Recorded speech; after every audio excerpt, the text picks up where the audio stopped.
스님, 저 무덤에서 사람 소리가 나는데 그 절은 3년 전에 폐사되지 않았습니까? 보부상 차등문이 말을 마치자 산 아래 주막의 공기가 얼어붙었더랬지요. 바깥엔 9월 보름달이 걸려 있고 삭풍은 아직 이르되 밤 기운은 벌써 적산 밑으로 파고드는 때였습니다. 차등문의 이마엔 식은땀이 맺혀 있었고 지게를 내려놓은 어깨가 미세히 떨리고 있었습니다. 주막 안산의 대여섯이 일제히 젓가락을 놓았지요. 차등문이라는 자는 충청도 공주에서 전라도 남원까지 포목과 약재를 지고 다니는 보부상이었습니다. 이 고을 금산 땅을 넘는 길은 30리 산길인데 보찜 장수들 사이에선 해 떨어지기 전에 넘어라는 말이 있었지요. 3년 전 절이 타고부터 생긴 말이었습니다. 차등문은 그날따라 장날에 물건을 늦게 떼는 바람에 해가 져서야 고개를 넘었고 20리쯤 왔을 때 왼편 계곡 위로 나지막한 소리를 들었다 하옵니다. 연불이었습니다. 나무 아미타불 낳고 쉰 듯 갈라진 목소리가 땅속에서 새어나오듯 울렸다 합니다. 차등문은 처음엔 제 귀를 의심했지요. 그 절은 3년 전 한밤의 화재로 법당, 요사체, 종루까지 남김없이 탔고 주지 한 명만 간신히 빠져나온 뒤로 인적이 끊겼습니다. 관에서도 폐사로 처리하여 절터엔 자풀만 무성했지요. 그런데 바로 그 절 뒤편 원래 승려들의 부도탑이 있던 언덕에서 소리가 나는 겁니다. 차등문은 멈춰 섰다가 이내 오금이 저렸다 합니다. 소리가 나는 곳은 부도탑이 아니었습니다. 부도탑 옆에 흙을 돋운 작은 봉분 하나, 무연고 묘처럼 표석도 없이 서 있는 그곳에서 웅웅거리며 소리가 새어나오고 있었던 겁니다. 차등문은 그 길로 산을 뛰어내려왔고 주막에서 밤새 잠을 이루지 못했다 합니다. 이튿날 아침 주막 주인이 이 이야기를 금산 현아에 알렸고 현감은 처음엔 취객의 헛소리라 하였으나 아전 하나가 귓말을 올리자 안색이 달라졌지요. 3년 전 그 절에서 사라진 관리건이 아직 미결입니다. 그제야 현감이 형방에게 명하여 인부 넷과 포졸 둘을 데리고 절터로 올라갔습니다. 파봤더니 관이 나왔습니다.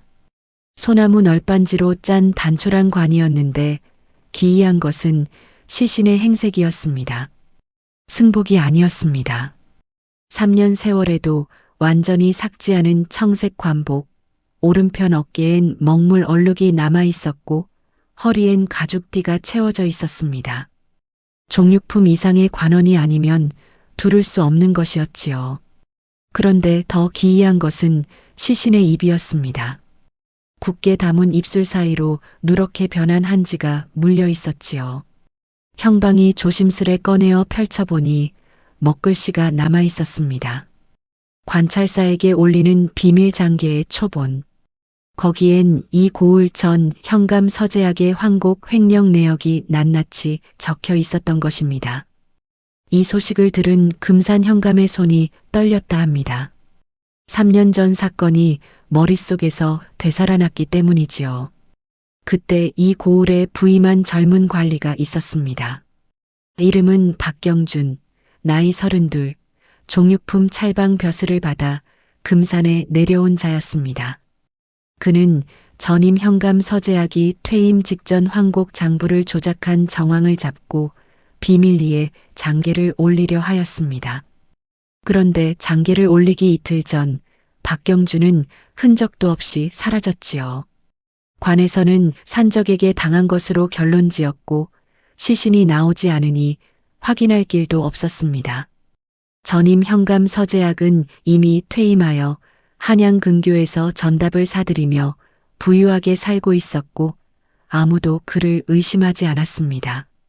그런데 지금 3년 만에 관이 열렸습니다. 관복을 입은 시신이 나왔습니다. 입에는 장계가 물려 있었습니다. 그리고 그 무덤에서는 밤마다 연불소리가 흘러나오고 있었습니다. 이것은 단순한 귀신 이야기가 아닙니다. 이것은 죽은 자가 3년을 기다려 마침내 자기 목소리를 낸 이야기입니다. 차등문이 소리를 들은 날로부터 사흘째 되던 날 금산 현감 윤치호는 관아 동원에 앉아 장계 초본을 다시 펼쳐보고 있었습니다. 종이는 습기에 곰팡이가 슬어 모서리가 부서졌으나 가운데 글씨는 놀랍도록 선명했지요.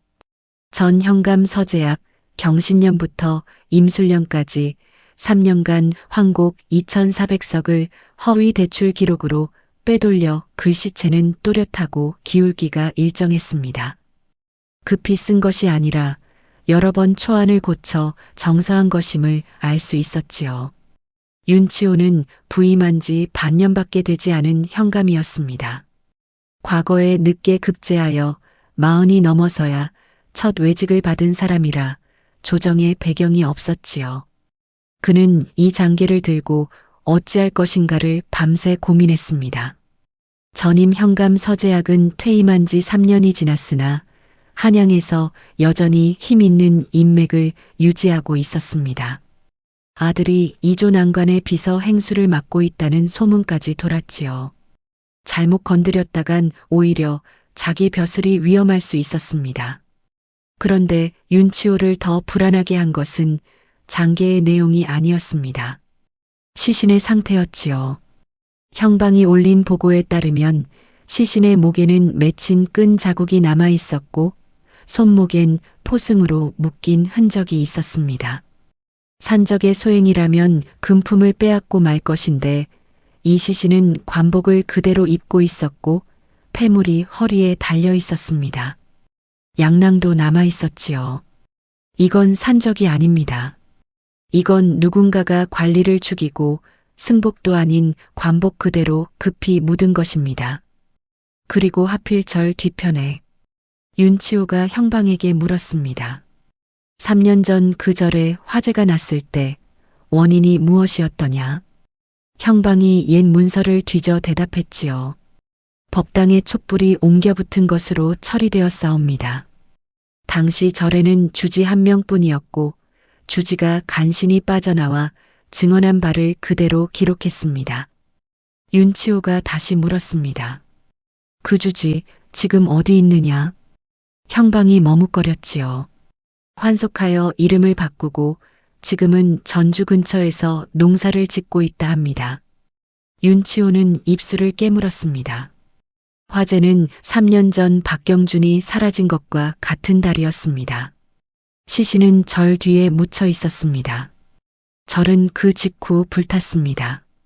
이건 우연이라 하기엔 너무 딱 맞아 떨어지는 게지요.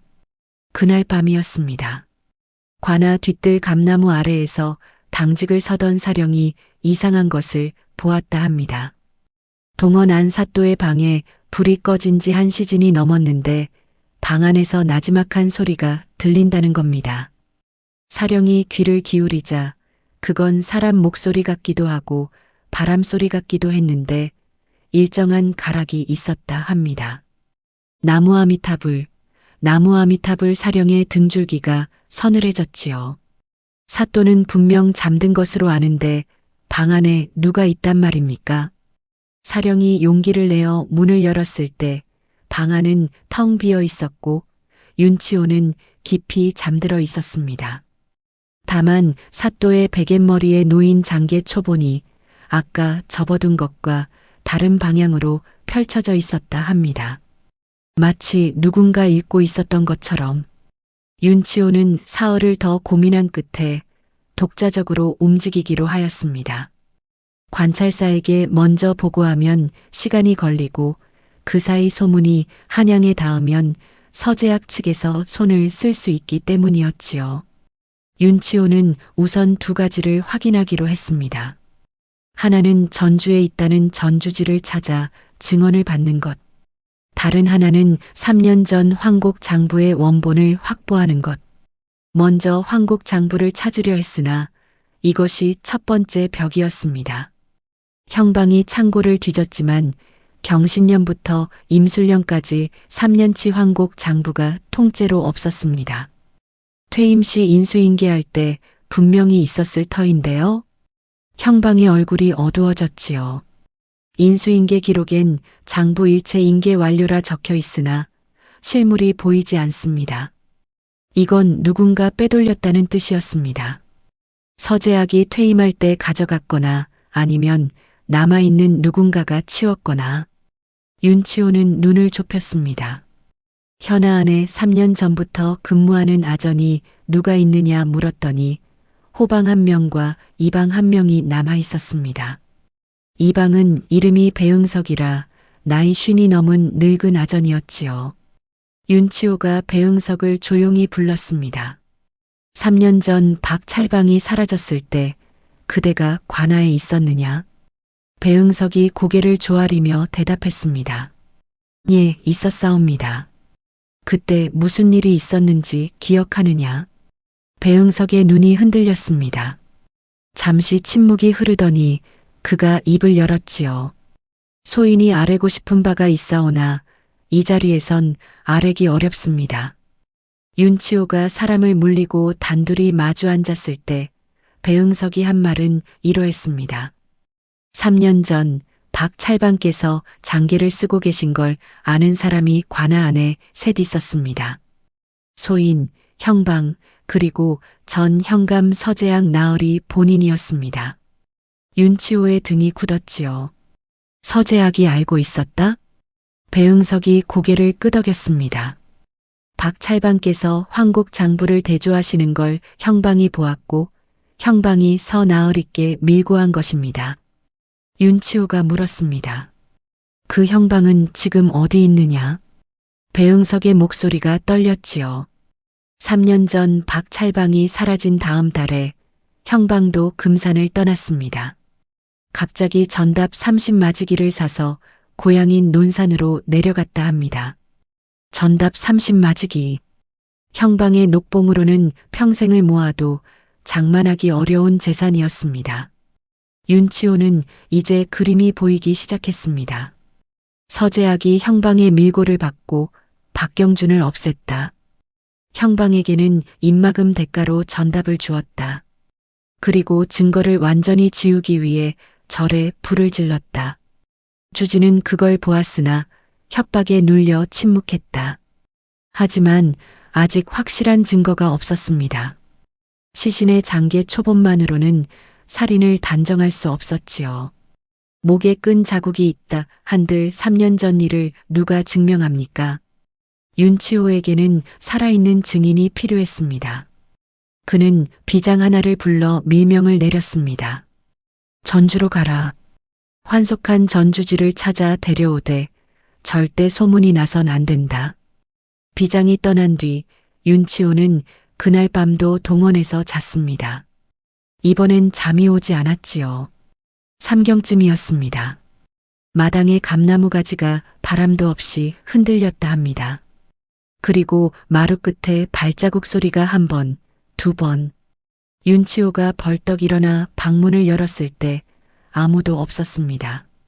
다만 마루 끝에 흙 묻은 발자국이 2개 남아 있었는데 맨발이 아닌 관아의 자국이었다 합니다. 관원이 신는 신발의 자국이. 마루는 저녁에 분명히 쓸었는데 그 발자국은 동원을 향해 걸어오다 멈춰 있었습니다. 마치 방 안을 들여다보고 돌아간 것처럼. 윤치호의 손이 떨렸으나 그는 이를 악물었습니다. 두려움보다 확신이 먼저 찾아왔기 때문이지요. 이 발자국의 주인이 원하는 것은 명백했습니다. 진실이 밝혀지기를 원하는 것이었습니다. 3년을 땅속에서 기다린 자가 이제 자기 사건을 맡아줄 산자를 찾은 것이었습니다. 윤치호는 그 밤 장계 초본을 베껴 사본 하나를 더 만들어 두었습니다. 만에 하나 원본이 사라질 경우를 대비한 것이었지요. 이 판단이 나중에 그의 목숨을 살리게 됩니다. 비장이 전주로 떠난 것은 나흘 전이었고 돌아오는데 일에는 걸릴 것이었습니다. 그 사이 윤치호는 또 하나의 수를 두었습니다. 논산에 있다는 전 형방을 은밀히 확인하라고 포교 한 명을 따로 보낸 것이지요. 그런데 닷새째 되던 날 뜻밖의 일이 벌어졌습니다. 한양에서 급한 서찰이 내려왔습니다. 발신인은 관찰사 소속 도사였는데 내용은 이러했지요. 금산 현감 윤치호 관내 무덤을 사사로이 파헤친 건에 대해 문책할 일이 있으니 이달 내로 해명서를 올려라. 윤치호의 얼굴이 굳었습니다. 자기가 무덤을 판 것은 불과 열흘 전이었고 아직 관찰사에게 정식 보고도 올리기 전이었습니다. 그런데 한양에서 먼저 문책이 내려온다? 누군가가 윤치호가 움직이는 것을 이미 알고 있었고 먼저 손을 쓴 것이었습니다. 배응석이 귀띔했지요. 사또 전 형방이 논산으로 가긴 했으나 서재양 나으리와 여전히 연이 닿아 있다는 소문이 있었습니다. 아마 관아 안에 누군가가 소식을 흘렸을 것이옵니다. 윤치호가 이를 갈았습니다. 관아 안에 서재학의 눈이 남아 있었던 겁니다. 호방이었을까, 사령 중 하나였을까? 확인할 겨를이 없었습니다. 시간이 촉박해진 것이지요. 설상가상으로 그 밤이었습니다.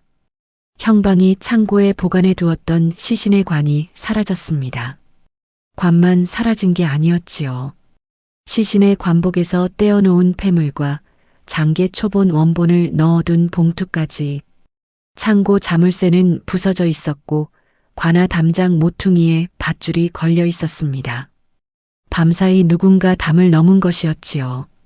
윤치호는 치가 떨렸으나 동시에 안도했습니다.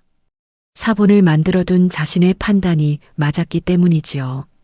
장계 초본의 사본은 이불 밑에 넣어 직접 몸에 지니고 있었습니다. 그러나 시신과 관복이 사라진 것은 치명적이었습니다. 물증의 절반이 날아간 셈이니까요. 이제 윤치호에게 남은 것은 살아있는 증인뿐이었습니다. 전주의 전주지, 논산의 전 형방. 이 둘 중 하나라도 입을 열어야 사건을 세울 수 있었습니다.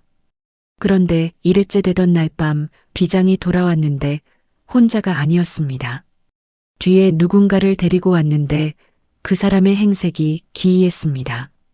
승복도 아니고 농사꾼 차림도 아닌 누더기에 가까운 옷을 걸치고 맨발이었으며 두 눈이 풀려 있었습니다.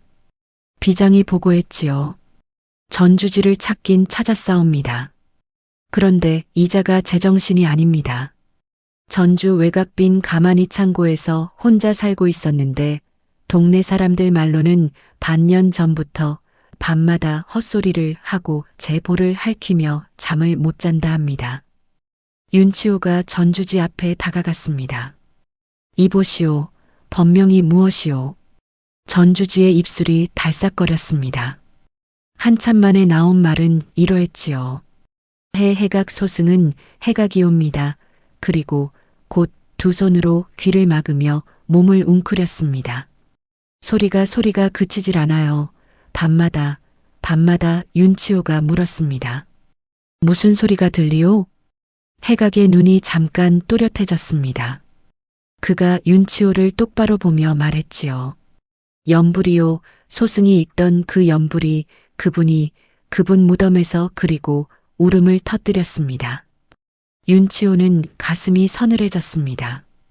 금산의 무덤에서 나던 연불 소리를 수십 리 떨어진 전주에서도 이 사람이 듣고 있었다는 뜻이었습니다. 아니, 어쩌면 이 사람만 듣고 있었는지도 모릅니다. 그 소리는 보부상 차등문의 귀에도 들렸으나 어쩌면 진짜 들려야 할 사람은 바로 이 사내였는지도 모르는 일이었습니다. 해각은 그날 밤 내내 울다 잠들었고 이튿날 아침에야 겨우 말문이 열렸습니다. 그가 들려준 이야기는 이러했습니다. 3년 전 그날 절에 사람들이 왔다 합니다. 밤이었고 4시였습니다. 그중 하나는 갓을 쓰고 도포를 걸친 관원이었으며 나머지 셋은 장정이었지요. 그들은 누군가를 끌고 왔습니다. 관복을 입은 젊은 관원이 포승에 묶여 입에 천이 물려 있었습니다. 해각은 요사체 문틈으로 이것을 보았다 합니다. 갓을 쓴 자가 장정들에게 명했지요. 뒤편에 묻어라. 깊이 파고 절대 표석을 세우지 마라. 해각은 공포에 질려 숨을 죽이고 있었는데 문이 열렸습니다. 갓쓴 자가 들어왔지요. 서재학이었습니다. 서재학은 해각에게 말했다 합니다. 스님, 오늘 밤 이 절에선 아무 일도 없었소. 그리고 내일부터 이 절은 없어질 것이오. 스님은 환속하시오. 멀리 가시오. 평생 침묵하면 전답 5마지기를 드릴 터이니 입을 여는 순간은 스님도 저 친구와 같이 될 줄 아시오. 해각이 떨며 고개를 끄덕였고 그날 밤 절에 불이 났습니다. 해각은 빠져나왔고 관에는 촛불 실화로 보고했습니다. 그리고 전주로 갔지요. 그런데 반년 전부터 소리가 시작된 겁니다. 밤마다 들리는 연불. 자기가 매일 법당에서 읽던 바로 그 경문의 가락으로 땅속에서 새어나오는 듯한 소리가 자기 귀에만 꽂힌다는 겁니다. 소승이 3년을 침묵했으니 그분이 소승의 목소리로 말하기 시작한 것이옵니다. 해각은 그렇게 말하며 바닥에 이마를 찧었습니다. 윤치호는 이제 사건의 전모를 그릴 수 있었습니다. 그러나 관 앞에 세우려면 해각의 구술만으론 부족했지요. 시신도 사라졌고 장계 원본도 없어졌습니다. 해각의 증언은 강력했으나 공범의 증언은 법적으로 무게가 약했습니다. 윤치호에게는 서재학을 잡을 또 하나의 물증이 필요했습니다. 그가 떠올린 것은 논산의 전 형방이었습니다. 형방이 서재학에게 받은 전답의 매매 문서가 있을 터이고 그 문서의 날짜가 박경준 실종 직후와 맞물린다면 정황이 완성되는 것이었지요. 그런데 바로 그때 논산에 보냈던 포교가 돌아왔습니다. 얼굴이 하얗게 질려 있었습니다. 사또 전 형방 오서방을 찾아갔사온데 이미 죽어 있었습니다. 사흘 전에 목을 메어 죽은 채로 발견되었다 합니다. 윤치호는 방바닥을 주먹으로 내리쳤습니다. 전 형방 오서방이 죽었다. 목을 메어 죽었다 하나 이것이 자살인지 타살인지 알 수 없었습니다. 다만 시기가 너무도 절묘했지요. 금산에서 무덤이 파헤쳐진 직후, 시신이 관아에서 사라진 직후, 그리고 한양에서 윤치호에게 문책이 내려온 직후, 누군가 증거와 증인을 하나씩 지우고 있었습니다. 윤치호는 이제 자신의 목이 위태로울 수 있음을 깨달았습니다. 40 넘어 겨우 얻은 외직, 조정에 아무 배경 없는 자기가 한양에 힘이 닿는 전직 현감을 건드린 것이었지요. 문책 서찰은 시작일 뿐이었습니다. 다음은 파직일 수 있고 그 다음은 무고죄로 자기가 잡혀갈 수도 있었습니다. 배응석이 조용히 말했습니다. 사또, 이 고을에서 혼자 싸우시면 안 됩니다. 관찰사에게 직접 가셔야 합니다. 윤치호가 고개를 저었지요. 관찰사 소속 도사가 문책을 내린 것이야. 관찰사 쪽도 이미 서재학의 손이 닿은 것일 수 있어. 배응석이 잠시 생각하더니 입을 열었습니다. 그러면 한 가지 방법이 있사옵니다. 암행어사의 봉서함에 투서하는 것이지요. 마침 이달에 충청 암행어사가 순행 중이라는 소문이 있습니다. 윤치호의 눈이 번뜩였습니다. 암행어사라면 관찰사의 손이 닿지 않는 독립된 감찰이었습니다. 투서가 채택되면 서재학은 물론이고 이 사건을 덮으려 한 자들까지 걸릴 수 있었지요. 하지만 문제가 있었습니다. 암행어사의 소재를 정확히 아는 사람은 아무도 없으니까요. 소문만으로 찾아 나서야 하는 것이었습니다. 윤치호는 배응석에게 물었습니다. 어사가 어디쯤이란 소문이냐? 배응석이 답했지요. 공주 아니면 은진이라 합니다. 장시를 돌며 민정을 살핀다는 말이 장돌뱅이들 사이에 돌고 있습니다. 윤치호는 결심했습니다. 직접 갈 수는 없으니 배응석을 보내기로 한 것이지요. 장계 사본과 해각의 구술 기록, 그리고 시신의 상흔을 기록한 검시 보고서 사본을 묶어 배응석에게 맡겼습니다. 배응석이 떠나던 새벽이었습니다. 관아 뒷문을 나서는 그의 등 뒤로 윤치호가 말했지요. 조심해라. 너까지 없어지면 이 사건은 영영 묻힌다. 배응석이 돌아보며 대답했습니다. 사또 소인은 3년 전에도 여기 있었습니다.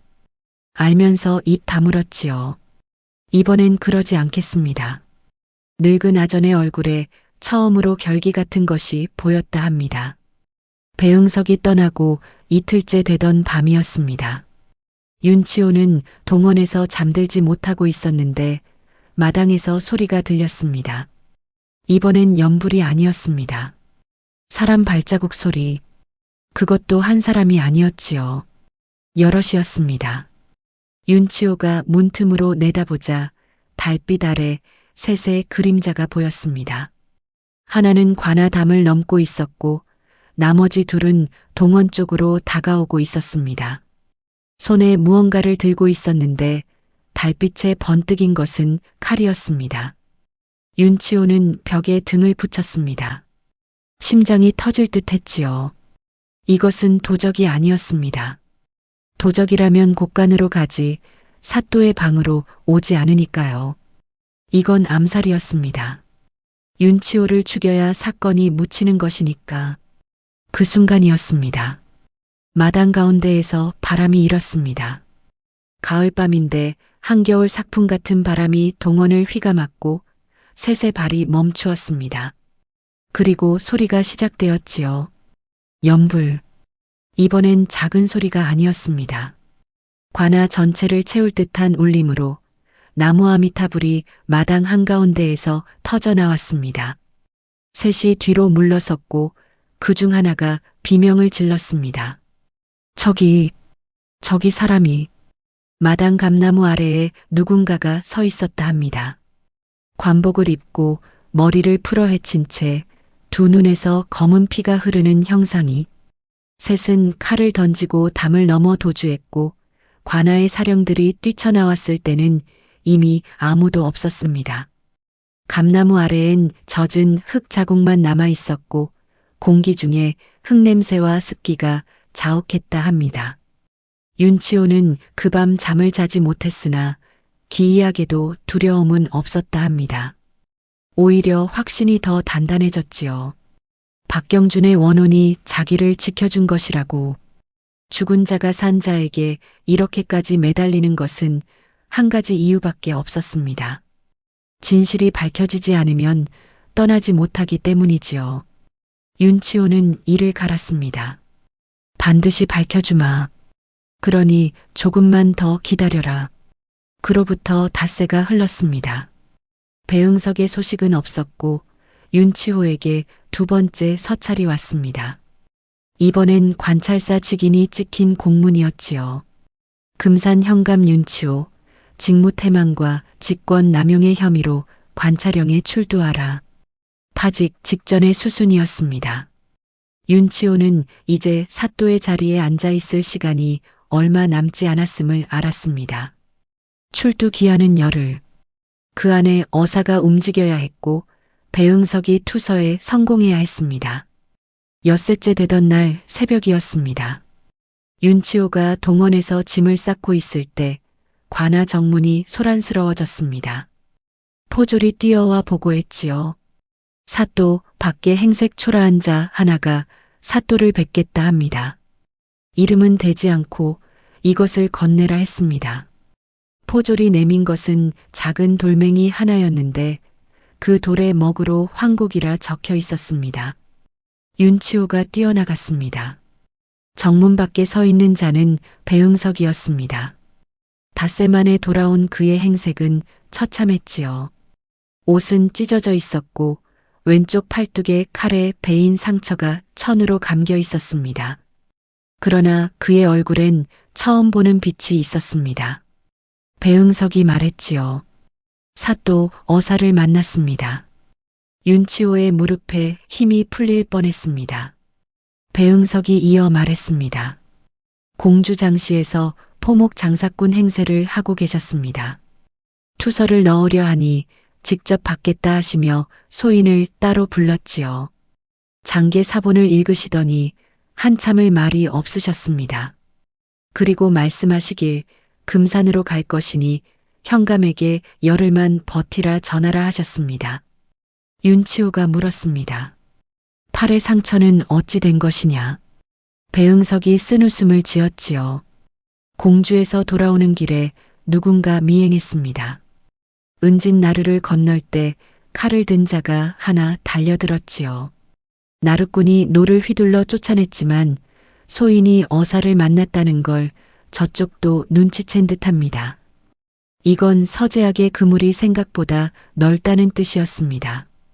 공주까지 사람을 풀었다는 것은 상당한 자금과 인맥이 동원되고 있다는 것이지요. 윤치호는 이제 관찰형 출두 기한과 어사의 도착, 이 2시간 사이의 싸움이라는 걸 깨달았습니다. 어사가 먼저 오면 이기고 출두 명령이 먼저 집행되면 지는 것이었습니다. 그리고 그 시간 동안 한 가지 더 해야 할 일이 있었습니다. 윤치호는 해각을 불렀습니다. 해각은 이제 밥을 먹기 시작했고 눈에 초점이 돌아와 있었습니다. 윤치호가 말했지요. 해각 스님, 한 가지만 물어보겠소. 3년 전 그 밤 그분이 끌려왔을 때 아직 살아 있었소? 해각의 얼굴이 일그러졌습니다. 긴 침묵 끝에 그가 답했지요. 살아 있었습니다. 눈이 열려 있었습니다. 소승을 보았습니다. 소승의 눈을 똑바로 보았습니다. 해각의 목에서 울음이 터져 나왔습니다. 그때 소승이 소리를 질렀더라면, 관아에 달려갔더라면 그분은 윤치호는 잠시 눈을 감았습니다. 그리고 물었지요. 장계를 입에 물려준 것은 누구요? 해각이 고개를 들었습니다. 모릅니다. 소승은 정신이 아니었습니다. 다만 다음 날 아침 불을 지르기 전에 서재학 나으리가 장정에게 말하는 걸 들었습니다. 그놈 품에 있던 종이들은 다 태워라. 장정이 대답했지요. 품에 있던 것은 태웠으나 입에 물린 건 미처 못 뺐습니다. 이가 너무 꽉 물려 있어서 서재학이 짜증을 냈습니다. 닥치고 불이나 질러. 어차피 같이 탄다. 윤치호의 등골이 서늘해졌습니다. 입에 문장계를 못 빼서 그대로 묻었다. 그리고 절에 불을 질러 태우려 했으나 무덤은 땅속이라 불이 닿지 않았다. 3년 동안 땅속에서 장계는 남아 있었고 죽은 자는 그 종이를 물고 3년을 기다린 것이었습니다. 자기 입으로 말할 수 없으니 종이가 대신 말해주기를, 누군가 꺼내주기를. 그 마지막 순간 박경주는 무슨 마음이었을까요? 끌려가면서도 장계를 삼키지 않고 이에 물었습니다. 죽더라도 이것만은 남기겠다는 뜻이었을 것입니다. 비밀 장계를 쓸 만큼 의기가 있던 젊은 관리가 마지막 숨이 끊어지는 순간에도 놓지 않은 것은 종이 한 장이었습니다. 그 한 장이 3년 뒤 세상의 빛을 보았고 지금 이 자리까지 온 것이지요. 윤치호는 해각의 구술을 한 글자도 빠짐없이 받아 적었습니다. 이것이 마지막 증거가 될 것이었습니다. 그로부터 사흘 뒤 9째 날 아침이었습니다. 관찰형 출두 기한은 내일이었지요. 윤치호는 짐을 챙기고 있었습니다. 어사는 오지 않았습니다. 끝인가 하는 생각이 스쳤을 때 관아 밖이 갑자기 소란해졌습니다. 말발굽 소리, 그것도 여러 필이. 포졸이 뛰어들어왔지요. 사또, 밖에. 정문이 열렸습니다. 마패를 든 사내가 말에서 내렸고 뒤에 포졸 10명이 줄지어 섰습니다. 사내가 목소리를 높여 외쳤지요. 암행어사 출두로다. 윤치호의 눈에 물기가 어렸습니다. 열흘만 버티라더니 9째 날에 온 것이었지요. 어사의 이름은 정기환이라 했습니다. 나이 30 남짓, 눈이 날카롭고 입이 단단한 인상이었지요. 어사는 윤치호를 먼저 만나지 않았습니다. 곧장 형방을 불러 검시 기록을 요구했고 해각을 불러 진술을 받았으며 배응석의 증언을 따로 들었습니다. 그리고 장계 사본을 한 글자 한 글자 대조한 뒤 입을 열었지요. 형감, 시신은 어디 있소? 윤치호가 대답했습니다. 사라졌습니다. 열흘 전 관아 창고에서 도난당했습니다. 어사의 미간이 좁아졌습니다. 시신 없이 사건을 세울 수 있겠소? 윤치호가 답했지요. 해각의 증언, 장계 사본, 검시 보고서, 그리고 전 형방의 전답 매입 기록이 있으면 어사가 끊었습니다.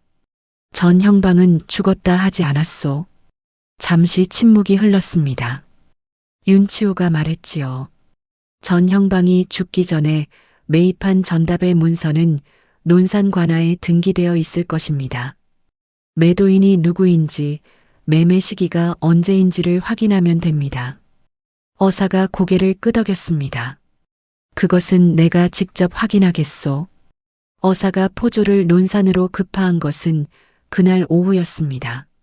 그리고 어사는 한 가지 더 했지요. 관찰형에 공문을 보내 윤치호의 출두 명령을 정지시킨 것이었습니다. 어사의 감찰권은 관찰사 위에 서는 것이니 이것으로 윤치호의 목은 일단 붙었습니다. 그런데 그날 밤이었습니다. 어사가 동원에서 문서를 정리하고 있을 때 방문 밖에서 소리가 들렸습니다. 어사가 누구냐 했으나 대답이 없었지요. 문을 열자 마루엔 아무도 없었으나 마루 끝에 무언가가 놓여 있었습니다. 흙 묻은 보자기였습니다. 어사가 펼쳐보니 안에 폐물 하나와 가죽띠 하나가 있었습니다. 관원의 것이었지요. 그리고 보자기 안쪽에 흙으로 쓴 듯한 글씨가 희미하게 남아 있었습니다. 논산 뒷산 소나무 아래. 어사의 눈이 커졌습니다. 사라진 시신이 어디 있는지를 누군가 알려주고 있었습니다. 아니, 누군가가 아니었지요. 윤치호가 뛰어왔을 때 보자기 위엔 젖은 흙이 묻어 있었고 마루엔 관아 자국이 찍혀 있었습니다. 3년 전 죽은 자의 발자국이. 어사 정기환은 실무적인 사람이었습니다. 초자연에 대해 왈가왈부하지 않았지요. 다만 그 보자기를 증거물로 분류하고 이튿날 새벽 포조를 논산 뒷산으로 보냈습니다. 소나무 아래를 파보았더니 거기서 관이 나왔습니다. 금산에서 사라진 바로 그 관이었지요. 시신은 그대로 있었고 목에 끈 자국, 손목에 포승 흔적, 그리고 관복에 먹물 얼룩까지 고스란했습니다. 누군가 관을 숨기긴 했으나 시신을 훼손하진 못한 것이었습니다. 어쩌면 차마 못한 것인지도 모릅니다. 그리고 같은 날 논산 관아에서 전답 매매 문서가 확인되었습니다. 전 형방 오서방이 3년 전 9월에 전답 30마지기를 매입했는데 매도인 이름이 서재학이었습니다. 서재학 본인 명의의 전답을 형방에게 넘긴 것이었지요. 시기는 박경준 실종 직후였습니다. 이것으로 완성이었습니다. 어사는 즉시 한양에 장계를 올렸고 이와 동시에 서재학의 체포령을 내렸습니다. 한양 근교 안산에 살던 서재학은 열흘 뒤 포졸에게 잡혔습니다. 잡힐 때 서재학은 막 짐을 싸고 있었다 합니다. 이미 도주를 시도하고 있었던 것이지요. 그러나 한 발 늦었습니다. 서재학이 압송되어 온 것은 겨울이 시작될 무렵이었습니다. 금산 관아 앞에 차가운 바람이 불고 마당엔 하얀 입김이 피어올랐지요. 서재학은 쇠고랑을 차고 끌려왔는데 3년 전의 위풍은 온데간데 없었습니다. 도포가 찢어져 있었고 갓은 쓰지 못한 채 상투가 흐트러져 있었습니다. 그러나 눈은 아직 살아 있었지요. 날카롭고 차가운 눈으로 어사를 올려보았습니다. 신문은 사흘에 걸쳐 이루어졌습니다. 서재학은 처음엔 혐의를 부인했지요. 황곡 횡령은 전이마전의 소행이며 박찰방 실종은 산적의 소행이요. 나는 아무것도 모르오. 그러나 어사가 증거를 하나씩 꺼내놓을 때마다 서재학의 얼굴이 조금씩 굳어졌습니다. 먼저 장계 사본을 보여주었지요. 서재학은 표정을 바꾸지 않았습니다. 다음 검시 보고서를 펼쳤습니다. 시신의 목에 남은 끈 자국, 손목에 포승 흔적. 서재학은 내가 묶은 게 아니오라 했습니다. 그 다음 전답 매매 문서를 내밀었습니다. 서재학 본인의 인장이 찍힌 전답을 박경준 실종 직후 형방에게 넘긴 문서. 서재학의 입이 처음으로 닫혔습니다. 그리고 해각이 불려나왔습니다. 해각은 서재학의 얼굴을 보자 몸을 떨기 시작했으나 이를 악물고 말했지요. 3년 전 임술년 9월 21 날 밤 이 사람이 장정셋을 데리고 절에 왔습니다. 포승에 묶인 젊은 관원을 끌고 왔습니다. 뒤편에 묻어라, 표석을 세우지 마라 하였습니다. 그리고 소승에게 말했습니다. 침묵하면 전답을, 입을 열면 죽음을 주겠다고. 해각의 목소리가 떨렸으나 끊이지는 않았습니다. 그리고 불을 질렀습니다. 저를 태운 것은 시신을 감추기 위함이었습니다. 서재학의 눈이 해각을 쏘아보았습니다. 그리고 천천히 입을 열었지요. 그중은 나에게 전답 5 맞이기를 받았소. 공범이요. 어사가 답했습니다. 공범의 증언이라도 물증과 합치하면 법적 효력이 있소. 그리고 해각은 환속 후 자수한 것으로 가명 사유에 해당하오. 서재학은 그제야 모든 게 끝났음을 아는 얼굴이 되었다 합니다. 그러나 마지막까지 하나를 부인했지요. 나는 죽이라 명한 적 없소. 묶어서 가두라 한 것이지 죽이라 한 것이 아니오. 어사가 물었습니다. 그러면 살아있는 사람을 관에 넣어 땅에 묻은 것이오? 서재학이 대답하지 못했습니다. 어사가 다시 물었지요. 시신의 입에 장계가 물려 있었소. 이를 빼려 했으나 못 뺐다는 증언이 있소. 이는 박찰방이 마지막까지 살아있었으며 이를 악물고 있었다는 뜻이요. 산 사람을 묻은 것이 아니면 무엇이요? 법정의 공기가 얼어붙었습니다. 서재학의 입술이 파르르 떨렸으나 더 이상 말이 나오지 않았지요. 이것으로 신문은 끝이 났습니다. 판결은 한양 형조에서 최종 확정되었습니다. 서재학은 살인 및 황곡 횡령죄로 차명에 처해졌습니다. 한양에서 관직 매입을 추진하던 아들 역시 연좌되어 파직되었지요. 서재학의 전 재산은 몰수되어 황곡 피해 백성에게 돌아갔습니다. 해각은 자수로 가명을 받아 유배형에 그쳤습니다. 떠나기 전 그가 윤치호에게 한 말이 있었지요. 사또 소승이 유배를 마치면 다시 절로 돌아가겠습니다. 그리고 평생 그분을 위해 연부를 읽겠습니다. 이번엔 침묵이 아니라 소승의 진짜 목소리로. 윤치호는 그 후 관찰사의 추천으로 승진했으나 본인은 끝내 사양하고 금산에 남았다 합니다. 마흔에 어렵게 얻은 외직이었으나 이 고을에서 마저 할 일이 있다 느꼈던 것이지요.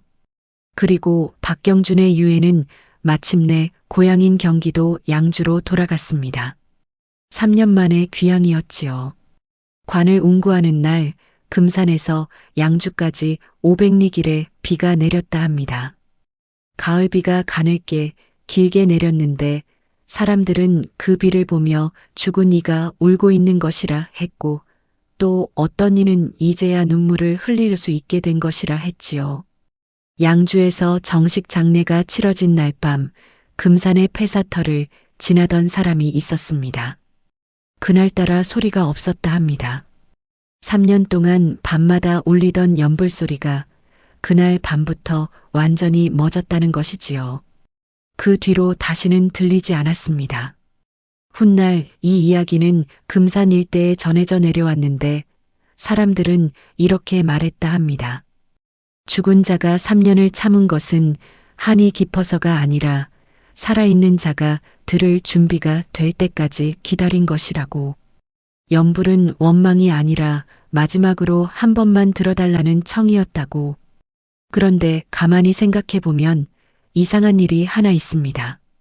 차등문이라는 보부상은 그날 왜 해가 진 뒤에야 고개를 넘었을까요? 장날에 물건을 늦게 떼었다 했으나 30리 산길을 밤에 넘는 보부상은 없습니다. 혹 그도 어떤 소리에 이끌린 것은 아니었을까요? 3년을 기다린 죽은 자가 마침내 자기 이야기를 세상에 꺼내줄 첫 번째 사람을 골라 부른 것은 아니었을까요? 그것은 아무도 모르는 일입니다. 다만 금산 사람들은 그 뒤로도 오래도록 밤의 산길을 넘을 때 절터 쪽에서 소리가 들리면 걸음을 멈추고 귀를 기울였다 합니다. 혹시 또 누군가가 자기 이야기를 해달라고 부르는 것은 아닌지